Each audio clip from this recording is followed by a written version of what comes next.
আসসালামু আলাইকুম রহমতুল্লাহি বারকাতু। আল্লাহ মহান, আল্লাহ সর্বশক্তিমান। আল্লাহ তালার কাছে অশেষ মেহেরবানি।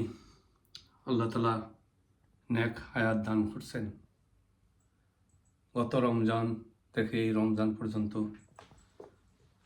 যতটুকু সম্ভব ভালো কাজ করার ইচ্ছা ছিল, আল্লাহ তৌফিক দিয়েছেন, কিছু কিছু কাজ করতে পারছি।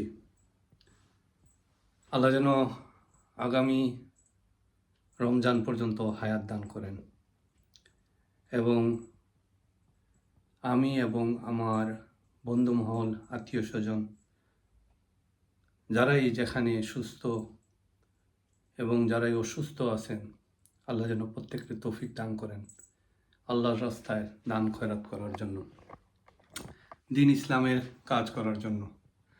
আমরা মুসলমান কেউ এই দুনিয়াতে স্থায়ী না। আজ কাল পরশু একদিন এই দুনিয়ার মায়া ত্যাগ করে চলে যেতে হবে। তাই এই মেসেজটা আমি সবার কাছে পৌঁছাতে চাই।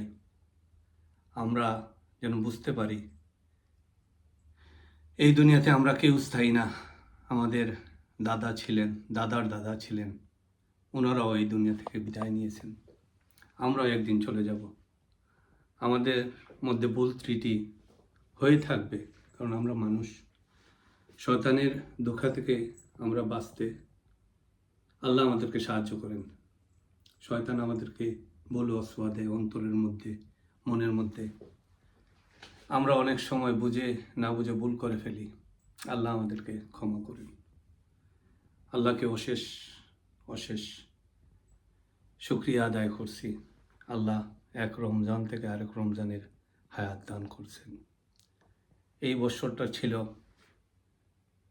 2026, মাসটা ছিল ফেব্রুয়ারি এবং মার্চ। আল্লাহ আমাদেরকে রোজা রাখার তৌফিক দান করেছেন এবং ঈদের আনন্দ আমরা সবাই মিলে ভাগাভাগি করব, এটাই আমার ইচ্ছা। আমরা মুসলমান এবং আমাদের পাশাপাশি অন্য ভিন্ন ধর্মের লোকও বসবাস করে। সবাইকে ঈদের শুভেচ্ছা। ঈদ মুবারক। সালামু আলাইকুম।